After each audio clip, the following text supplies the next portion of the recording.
Friends, my name is Nikita Maheshwari and welcome back to my YouTube channel. So हमारा आज का topic है atomic structure. जब भी कोई हमसे कहे कि हम थ्योरेटिकली एटॉमिक स्ट्रक्चर को मतलब कि स्ट्रक्चर ऑफ एन एटम को हम कैसे बताएंगे, तो हम सीधा सा एक चीज सोचते हैं कि बीच में एक पॉजिटिवली चार्ज स्फीयर होगा जिसके आसपास हमारे ये सर्कुलर पाथ्स होते हैं जिसमें हमारे इलेक्ट्रॉन्स रिवॉल्व करते हैं। इलेक्ट्रॉन्स को हम क्या कहते हैं? नेगेटिवली चार्ज स्पीशीज कहते हैं। ओके, और ये जो पॉजिटिवली चार्ज स्फीयर है इसको हम क्या कहते हैं? इसको हम कहते हैं nucleus which consist of neutrons and protons, और ये हमारे नेगेटिवली चार्ज स्पीशीज जिन्हें हम कहते हैं इलेक्ट्रॉन्स। ओके, लेकिन ये तो हो गया हमारा फाइनल जो हम अब बताते हैं, लेकिन ये स्ट्रक्चर एटम का आया कहाँ से? इसके लिए कुछ सेवरल मॉडल्स हमें दिए गए थे जिसमें से आज हम कुछ मॉडल्स को पढ़ने वाले हैं। तो सबसे पहला इसमें हमारा मॉडल आता है Thompson model of an atom.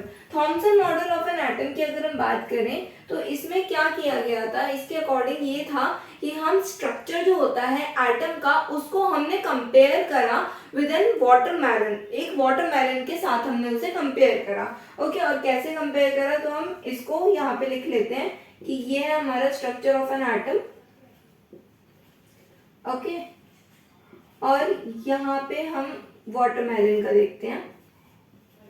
तो वाटरमेलन में जो हमारा रेड वाला पार्ट होता है, वाटरमेलन में जो रेड वाला पार्ट होता है उसको हमने यहाँ कंसीडर करा पॉजिटिवली चार्ज्ड। ओके, यहाँ हमने क्या कंसीडर करा? उसे पॉजिटिवली चार्ज्ड, मतलब कि स्ट्रक्चर ऑफ एन एटम में हमने उसे पॉजिटिवली चार्ज कंसीडर करा। ओके, और वाटरमेलन में जो उस रेड पार्ट में वाटरमेलन के सीड्स एम्बेडेड होते हैं उसको हमने कंसीडर करा जो नेगेटिवली चार्ज हम इलेक्ट्रॉन्स पढ़ते हैं। नेगेटिवली चार्ज इलेक्ट्रॉन्स जो हम पढ़ते हैं, मतलब ये हमारे सीड्स और ये नेगेटिवली चार्ज इलेक्ट्रॉन्स हम इन्हें कहते हैं। लेकिन इस जो मॉडल है इसकी कुछ फेलियर्स आए जिसकी वजह से हमें नेक्स्ट मॉडल पे जाना पड़ा। तो इसके फेलियर्स पहले पढ़ लेते हैं, जिसमें सबसे पहला फेलियर इसका ये आया कि हम इसमें एटम की स्टेबिलिटी को एक्सप्लेन नहीं कर पाए। ओके, उसके बाद इस मॉडल में कहीं भी न्यूक्लियस के बारे में मेंशन नहीं किया गया था। इसके बाद जो हमारा थर्ड पॉइंट आता है तो वो ये है कि जो इसके बाद रदरफोर्ड का अल्फा पार्टिकल स्कैटरिंग एक्सपेरिमेंट आया था, उस एक्सपेरिमेंट को हम इस मॉडल के थ्रू एक्सप्लेन नहीं कर पाए थे। ओके, अब इसके बाद हम चलते हैं रदरफोर्ड के अल्फा पार्टिकल स्कैटरिंग एक्सपेरिमेंट पे। रदरफोर्ड के अल्फा पार्टिकल स्कैटरिंग एक्सपेरिमेंट में सबसे पहली चीज हमने क्या मानी कि हमने एक रेडियो एक्टिव सोर्स लिया। इस रेडियो एक्टिव सोर्स से हमने हाई एनर्जी में अल्फा पार्टिकल्स को बम्बार्ड कराया on a thin gold foil, और ये जो गोल्ड फॉइल है वो एक डिटेक्टर से सराउंडेड है, और ये डिटेक्टर क्या करता है कि ये हमें हेल्प करता है to study about the deflection in the alpha particles when it passes through the gold foil. Okay, तो सबसे पहले अब हम कुछ ऑब्जर्वेशंस देखेंगे, उनसे आए कुछ कंक्लूजन्स देखेंगे, और उसके बाद जो रदरफोर्ड का मॉडल प्रपोज किया गया था इन ऑब्जर्वेशन और कंक्लूजन्स के बेस पे हम उन्हें देखेंगे। तो सबसे पहला हमारा पहले हम इसे लिख लेते हैं कि ये हमारे एक रेडियो एक्टिव सोर्स है। ओके, और यहां से हमारा अल्फा पार्टिकल्स जा रहे हैं। ओके, और ये हमारा एक थिन गोल्ड फॉइल है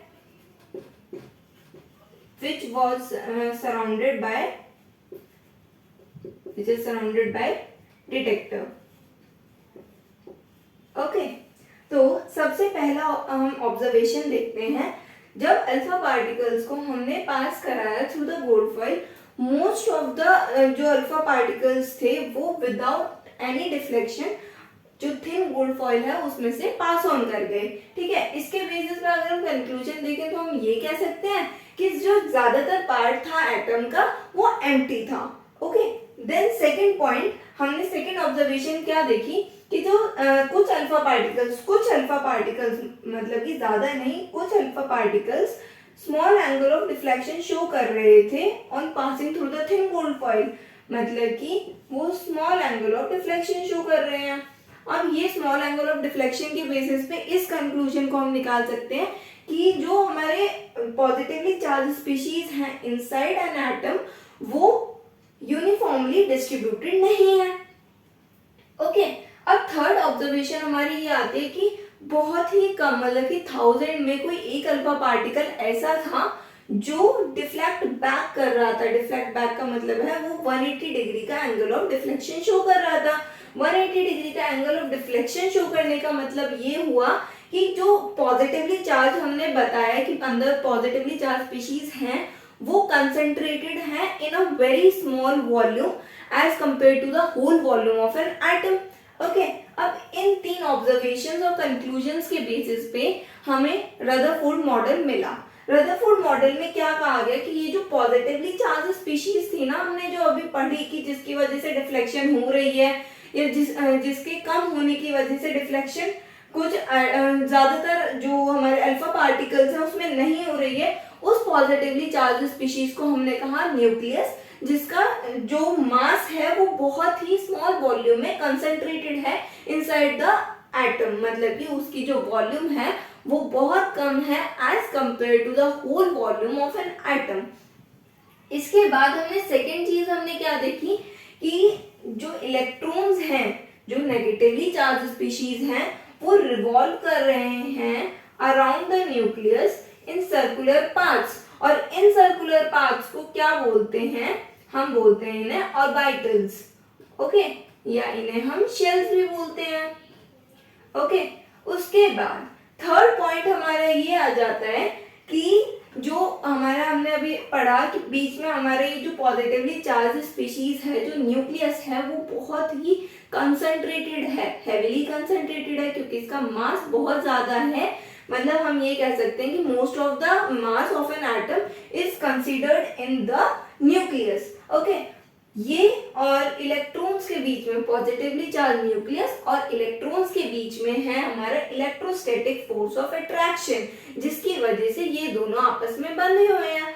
ओके, उसके बाद अब इसकी भी कुछ लिमिटेशंस आ गई। कुछ लिमिटेशंस में सबसे पहली लिमिटेशन हमारी ये आ जाती है कि अभी हमने बोला कि इन दोनों के बीच में इलेक्ट्रोस्टैटिक फोर्स ऑफ अट्रैक्शन है, जिसकी वजह से यहाँ पे ये इलेक्ट्रॉन रिवॉल्व करते रहते हैं अराउंड द न्यूक्लियस। ओके, अब यहाँ पे लिमिटेशन ये आती है कि जो मैक्सवेल थ्योरी है, मैक्सवेल थ्योरी के अकॉर्डिंग ये कहा गया था कि जब भी कोई हाईली एक्सेलरेटेड पार्टिकल्स रिवॉल्व करता है इन अ सर्कुलर पाथ, तो वो इलेक्ट्रोमैग्नेटिक रेडिएशन रिलीज करता है, मतलब कि उसकी एनर्जी कम हो रही है। अब जब उसकी एनर्जी कम होएगी तो at some point it will collapse inside, जो जिसके भी अराउंड में, जिसके भी सराउंडिंग में वो रिवॉल्व कर रहा है उसमें वो जाके कोलैप्स हो जाएगा। तो वही कॉन्सेप्ट यहाँ पर आता है कि जब ये जो इलेक्ट्रॉन है वो रिवॉल्व कर रहा है अराउंड द न्यूक्लियस, तो एट सम पॉइंट, क्योंकि वो एनर्जी लूज करता जा रहा है, जैसे जैसे वो रिवॉल्व कर रहा है वो एनर्जी लूज कर रहा है, तो at some point it will collapse inside the nucleus. तो इससे क्या हुआ कि हम इस वाले मॉडल से भी एटम की स्टेबिलिटी को नहीं एक्सप्लेन कर पाए। दूसरा लिमिटेशन इसका क्या हुआ कि इस मॉडल में हमने कहीं भी जो एटम है उसके अंदर इलेक्ट्रॉन्स के अरेंजमेंट के बारे में बात नहीं करी। ओके, अब नेक्स्ट मॉडल हमारे पास आ जाता है Bohr model of an atom. Bohr model of an atom की अगर हम बात करें तो सबसे पहले उसने ये कहा कि जो रदरफोर्ड ने कहा था कि इलेक्ट्रॉन्स रिवॉल्व करते हैं इसके न्यूक्लियस के आसपास इन सर्कुलर ऑर्बिट्स, वो ठीक था, लेकिन एक छोटी सी मिस्टेक थी, और मिस्टेक ये थी कि ये जो सर्कुलर ऑर्बिट्स हैं इनकी एक फिक्स्ड एनर्जी होती है। ओके, और जिसमें इलेक्ट्रॉन हमारा रिवॉल्व करता है, और इन ऑर्बिट्स को हम कुछ ऐसे नेम करते हैं कि जो फर्स्ट ऑर्बिट, जो लोएस्ट ऑर्बिट होती है, लोएस्ट इन द सेंस जो ऑर्बिट न्यूक्लियस के सबसे ज्यादा पास होती है, उसे हम कहते हैं ग्राउंड स्टेट। ओके, मतलब n=1 हमारी क्या है, ग्राउंड स्टेट। सिमिलरली n=2, ऐसे ही हमारी n=3, 4 एंड सो ऑन होती है। n=1 को हम बोलते हैं के शेल, अभी हमने पढ़ा था कि इन्हें हम शेल्स भी बोलते हैं।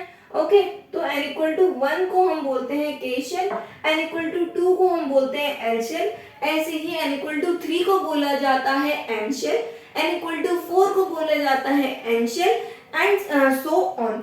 ओके, उसके बाद हम नेक्स्ट पे आ जाते हैं। क्या होता है कि अब हम देख रहे हैं एनर्जी रिलीज और एनर्जी एब्जॉर्ब का कॉन्सेप्ट। एनर्जी रिलीज कब होती है? जब भी कोई इलेक्ट्रॉन हायर ऑर्बिटल से लोअर शेल में आ रहा है तो उसकी एनर्जी क्या है? रिलीज हो जाती है। और जब भी कोई इलेक्ट्रॉन लोअर से हायर एनर्जी लेवल में जा रहा है तो वो एनर्जी को एब्जॉर्ब करता है। ओके, उसके बाद अब इसकी भी कुछ लिमिटेशंस हैं। लिमिटेशन नंबर 1 इसकी क्या है? जो हमारा जीमैन इफेक्ट होता है हम इस मॉडल के थ्रू उसको एक्सप्लेन नहीं कर पाए। जो हमारा स्टार्क इफेक्ट होता है उसको भी एक्सप्लेन नहीं कर पाए। दूसरा कि जो हाइजेनबर्ग अनसर्टेनिटी प्रिंसिपल हम पढ़ने वाले हैं, हमने देखा कि इस मॉडल से हम उस प्रिंसिपल को वायलेट कर रहे हैं। फोर्थ इसका ये आ जाता है कि हम एटॉमिक स्पेक्ट्रा पढ़ते हैं एटम्स का, ठीक है। तो इस मॉडल से हम जो हैवी एटम्स होते हैं उनके एटॉमिक स्पेक्ट्रा को एक्सप्लेन नहीं कर पाए। ओके, अभी हमने बीच में 2 टर्म्स यूज करी, एक था जीमैन इफेक्ट और एक था स्टार्क इफेक्ट। जीमैन इफेक्ट क्या होता है? जीमैन इफेक्ट वो इफेक्ट होता है जो मैग्नेटिक फील्ड का इफेक्ट होता है on the atomic spectra of atoms. Okay, और ऐसे ही स्टार्क इफेक्ट क्या होता है? स्टार्क इफेक्ट होता है effect of electric field on the atomic spectra of atoms. Okay, अब इसमें एक इंपॉर्टेंट पॉइंट हमने मिस आउट करा है और वो इंपॉर्टेंट पॉइंट है कि बोहर मॉडल हमारा एप्लीकेबल कहाँ होता है? बोहर मॉडल एप्लीकेबल होता है ऑन सिंगल इलेक्ट्रॉन स्पीशीज जैसे कि हाइड्रोजन, इनमें ये एप्लीकेबल होता है। So this was all for this video. Thank you for watching this. Please like, share and subscribe to my YouTube channel and please drop your doubts in the comment section below.